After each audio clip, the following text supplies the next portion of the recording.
नमस्कार, मैं अमरमणि मिश्रा। आप लोग देख रहे हैं रिपब्लिक न्यूज टीवी। जो सरकार की मंशा है उत्तर प्रदेश सरकार की, वो धरातल पे क्यों नहीं दिखाई दे रही है, ये बहुत बड़ा क्वेश्चन मार्क है। ये अधिकारियों के ऊपर बहुत बड़ा सवालिया निशान है। मेरे हाथ में आप कुछ कागज़ देख रहे होंगे। पहले तो मैं ये बता दूं कि मैं बस्ती ज़िले के सल्टौआ ब्लॉक में खड़ा हूं अभी, और ये जगह है सल्टौआ और ये रुदलापुर मार्ग है, वहाँ मैं खड़ा हूँ। ये परसा काशी है, परसा काशी की ये जगह है।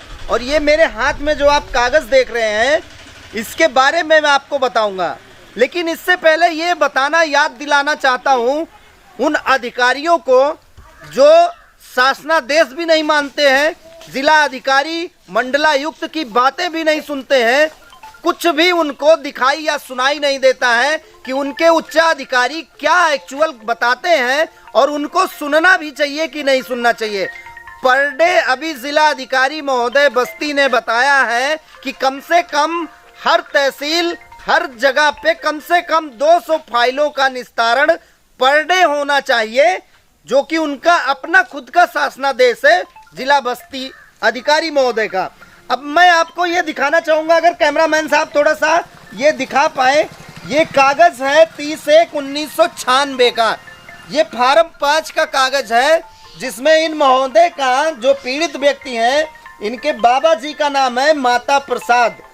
उनका ये फार्म 5 का कागज़ आप मेरे हाथ में देख रहे होंगे। अगर उसमें आपको क्लियर आ गया हो कैमरे में तो फार्म 5 भी आपको दिखाएंगे, फार्म 23 भी आपको दिखाएंगे और खतौनी भी आपको दिखाएंगे। उसके बावजूद ये अगर पीड़ित बार बार न्यायालय जा रहे हैं, कभी तहसील पे जा रहे हैं, कभी एसीओ के पास जा रहे हैं, कभी सीओ चकबंदी के पास जा रहे हैं, तो आप सोच सकते हैं कि ये अपना जीवन किस तरीके से चलाएं, और क्या ये इसी तरीके से उलझ के या तो रह जाएंगे पूरी जिंदगी। लेकिन इस पीड़ित व्यक्ति का अगर न्याय नहीं मिल रहा है, इस पीड़ित व्यक्ति को अगर अधिकारी या जो भी मातहत हैं वो अपने हिसाब से काम करते रह गए, तो आप सोच सकते हैं कि अगला जो आम व्यक्ति है वो कहाँ पे जाएगा। उनका ये घर भी है, मैं वो भी आपको दिखाना चाहूँगा। ये उनका घर, जो कि वो बता रहे हैं कि समथिंग 2000 में हमने बनवाया था, जैसे भी करके वो अपना घर ये बनवा दिए थे। उस घर के ऊपर किसी थर्ड व्यक्ति ने अपना अधिकार जताया है कि वो हमारी जमीन है और हमारा घर भी है। इस तरीके से आप सोच सकते हैं कि न्याय कहाँ पे है आज भी उत्तर प्रदेश में। जो उत्तर प्रदेश कम से कम ये सोचता है कि योगी आदित्यनाथ जब से आए हैं उत्तर प्रदेश में, तो कम से कम आम लोगों को न्याय समुचित तरीके से मिल जाएगा। चूंकि यही पीड़ित हैं, तो इन्हीं से आपकी बात कराना चाहूँगा। वो काफ़ी चीज़ें तो आपको वो भी बता देंगे, बाद बाकी जो भी चीज़ें हैं मैं आपको समझाना जरूर चाहूँगा इस कैमरे के माध्यम से। क्या नाम है आपका? जी, मेरा नाम विजय कुमार पांडे है। विजय जी, आप कहाँ के निवासी हैं? मैं ग्राम परसा काशी पोस्ट सल्टौआ डिस्ट्रिक्ट बस्ती का हूँ। आपको पूरी दिक्कत क्या है, क्या पीड़ा है? ये पैतृक भूमि मेरी थी, ये जहाँ पे हम अभी खड़े हैं। हाँ जी। चकबंदी क्रिया के दौरान यहाँ उड़ान चक बैठा दिया गया। जब मुझे पता चला तो मैंने इसको चकबंदी क्रिया से पृथक करवा दिया। जी। फिर भी अधिकारी जो है पृथक करवा दिए, थोड़ा सा मतलब सरल भाषा में बताएं ताकि आम लोगों को भी चक बाहर करवा दिया। चक बाहर करवा दिए। हाँ जी। चक आउट करवा दिया, जिसको कहते हैं, चक बाहर करवा दिया जी। और उसके बाद जो है अभी भी मेरे पास फार्म 5 फार्म 23 पड़ा हुआ है। जी जी। लेकिन सीओ और एसीओ महोदय ऐसे हैं जी कि बार बार ये मेरे नाम उनके नाम, मेरे नाम उनके नाम ऐसे ट्रांसफर करते रहते हैं। जैसा कि अभी आपने बताया कि ये आपकी पुश्तैनी जमीन थी जी, चकबंदी प्रक्रिया चल रही थी, तो आपका यहाँ से चक हटा दिया गया था। जी जी। आप फिर अपील किए तो वो फिर से चक यहीं पे आके बैठ गया। हाँ। उसको आपने चकबंदी से बाहर कर दिया, जैसा कि आपका कहना है। हाँ। आप जाके अपील किए होंगे। हाँ। और अधिकारी ने उसको चक बाहर कर दिया। चक बाहर कर दिया। चक बाहर करने के बाद में क्या हुआ? चेक बाहर करने के बाद मैं तो यही समझता था कि मेरी ज़मीन है, मैंने अपना घर और बनवा लिया जी। तो उसके बाद में ये पता चला जी कि वो जो है अभी उसी के नाम है जिसको चेक बैठा दिए थे।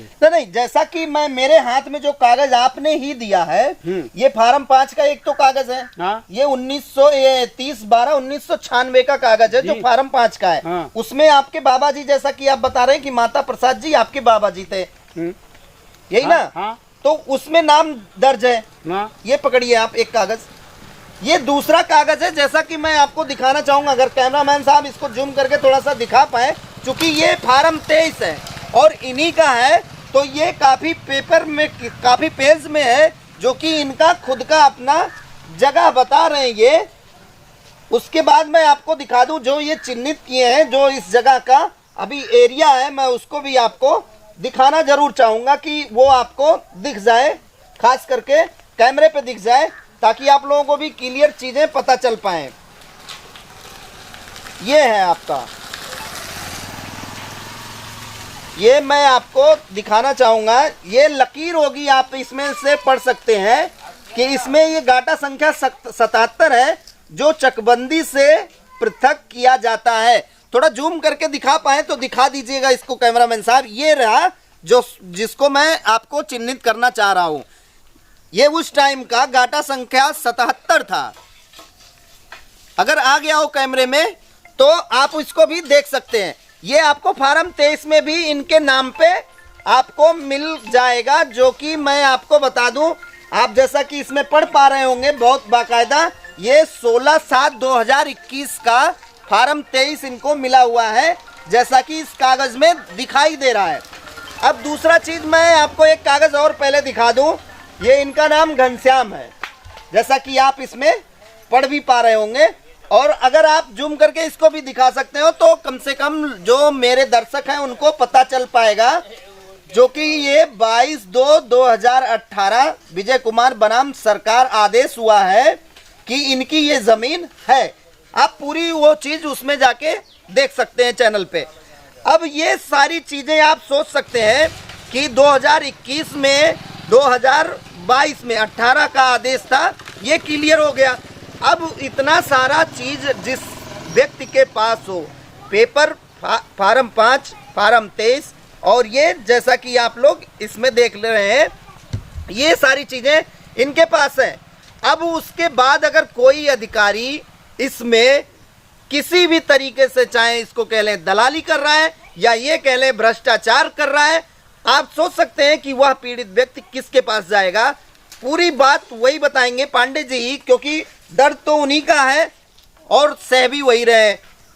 बताएं उसके बाद क्या हुआ। मेरे साथ तो भ्रष्टाचार ही हो रहा है जी, क्योंकि जब ये धारा 42 रूल 109 से मेरे नाम एक बार हो चुका जी, तो फिर ये कोर्ट में अभी फाइल चल ही रही है जी, पुनः जो है कोर्ट जैसे 2021 कहाँ में चल रही थी फाइल आपकी, कौन से कोर्ट में चल रही थी? सीओ हरैया के यहाँ। अच्छा। और उसके बाद पुनः जो है रूल 109 में जी, श्री अनिल कुमार बिसेन जी थे, ये मेरे कौन नाम थे? थे, चकबंदी अधिकारी थे, सीओ चकबंदी अधिकारी। ये भी, जी, ये हरैया, ये नहीं सोनूपार में थे, ये सोनूपार में थे। सोनूपार हरैया दोनों देखते थे। अच्छा, इन्होंने ही मेरे नाम किया था। अच्छा, पुनः फिर उसके नाम कर दिए। जैसा मैं मतलब ये देखिए एक ही अधिकारी, हाँ, एक ही, जैसा आप बता रहे हैं, बहुत बड़ा आरोप लगा रहे हैं। हाँ हाँ लगा रहे हैं, कोई बात नहीं, मैं जो कह रहा हूँ वह सत्य है। आपका कहने का मतलब है कि पहले वह अधिकारी आपके नाम पे चढ़ा दिया। दोनों कोर्ट देखते थे, अच्छा हरैया भी देखते थे जी, वो सोनूपार भी देखते थे जी, तो हरैया में मेरे नाम किया, रूल 109 से मेरे नाम भी कर दिए। अच्छा, और उसके बाद रूल 109 में जब उसने अपील किया तो उससे फिर पैसा लेकर उसके नाम कर दिए। तो आपसे भी पैसा लिए, उनसे भी पैसा लिए? हमसे भी पैसा लिए, और पुनः मैंने जब वो रिकॉल किया जी, फिर भी मुझसे पैसा लिया गया और उसके बाद नहीं किया गया। अच्छा, फिर पैसा लिया गया और मेरे नाम नहीं किया गया। उसके बाद से तब से अभी तक मुकदमा चल ही रहा है। मुकदमा चल ही ये रहा है। मुकदमा चल कहाँ रहा है? दोनों जगह चल रहा है, दोनों जगह चल रहा है। सीओ हरैया रूल 109, अच्छा, दोनों पर ये दोनों जगह पे चल रहा है, अभी मुकदमा चल रहा है। चल रहा है। और ये कितने सालों से चल रहा है? 2016 से। 2016 से मुकदमा आप लड़ रहे हैं जी, और 23 चल रहा है। हाँ, इसका कोई निस्तारण नहीं हुआ। नहीं हुआ। तो ये तारीख पे तारीख पड़ रही है। बिल्कुल तारीख पे तारीख पड़ रही है, और केसीसी का पूरा जो है लोन निकाल के मैं दे चुका हूँ। अच्छा, हाँ, मैं इस समय केसीसी का लोन निकाल के दे चुके हैं, समझ में नहीं आया, थोड़ा सा समझाइए। केसीसी का पूरा पैसा जो है चकबंदी अधिकारी तथा ये जो वरिष्ठ मेरे वो हैं अधिवक्ता जी, उनको भी तो देना रहता है भाई, वो बैठे रहते हैं, उनका भी मेहनताना देना रहता है, 2 जगह 3 जगह जब तारीख चल रही है तो उनको भी देना रहता है ना। आपके कहने का मतलब है कि आपके पास पैसे नहीं थे तो आपने केसीसी करवाया, हाँ, क्योंकि आपके पास पैसे हो जाएं। हाँ तो उस केसीसी से आप ये तारीख लड़ रहे हैं जी, ऐसा आप कह रहे हैं जी। ये तो बहुत बड़ा दुर्भाग्य की बात है भाई।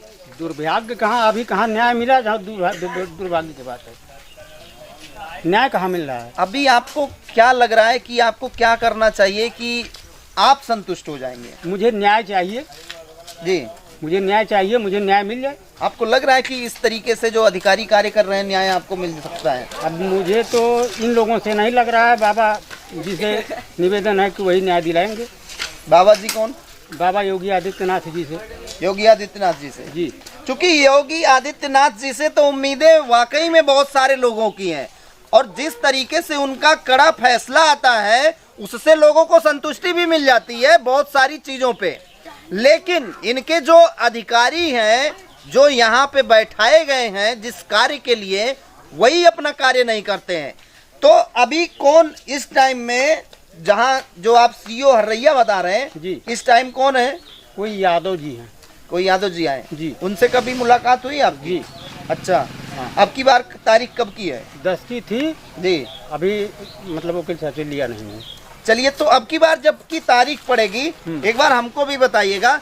मेरी भी कोशिश पूरी रहेगी कि एक बार उन्हीं से चल के पूछें कि भाई ऐसा क्यों कर रहे हैं। अगर हमारी बात उनसे हो पाए तो ऑन कैमरा उनसे पूछना ये चाहेंगे कि किस लिए एक ही जमीन को बार बार एक दूसरे के नाम पे किया जा रहा है, एक दूसरे को लड़ाया जा रहा है। और जो आपके विपक्षी है, थोड़ा उनका नाम हमको बता दीजिए। घनश्याम सनाफ चिनकू। चिनकू, हाँ, घनश्याम सनाफ चिनकू। सनाफ चिनकू, हाँ ये आपके विपक्षी हैं जी, उनके नाम पे हो गया है। हाँ। अब वो मुकदमा करके जी, मुंबई में कमा रहे हैं जी, और वहीं रह रहे हैं, मुकदमा भी नहीं देख रहे हैं, अधिवक्ता देख रहे हैं और मुकदमा तारीख पे तारीख चल रही है। अच्छा, हाँ, मतलब जो आप ये कह रहे हैं कि जो आपके विपक्षी हैं हाँ, वो यहाँ रहते भी नहीं है? रहते भी नहीं है। उनका यहाँ आसपास घर कोई है? घर भी नहीं है। घर भी नहीं है जी, मतलब इस गांव के निवासी केवल हैं? निवासी केवल हैं, रहते बाहर हैं? रहते बाहर हैं। आपके ऊपर मुकदमा करके वो बॉम्बे अपना कमा खा रहे हैं? हाँ, और आपको फंसा दिए कि आप चलिए, हम झेल रहे हैं। झेलिए। हाँ, चलिए, फिलहाल एक बार कोशिश जरूर होगी हमारी कि हर्रैया जो सीओ साहब हैं चकबंदी के, उनसे एक बार बात हो पाए, क्लियर हो पाए कि आखिर ओरिजिनलिटी क्या चीज है। जैसा कि आप लोग इस पेपर में देखें तो पेपर के हिसाब से तो पांडे जी लग रहा है कि सही है, और अगर सही है तो ऐसे अधिकारियों के ऊपर कार्रवाई भी बहुत तगड़ी होनी चाहिए, ताकि ये नायाब एक कायम हो बस्ती पूरे जिले में, पूरे उत्तर प्रदेश में, कि अगर मैं इस तरीके से कार्य करूंगा तो मेरे भी ऊपर कोई शासक ऐसा बैठा है कि हमारी भी खबर लेने के लिए वो तत्पर है।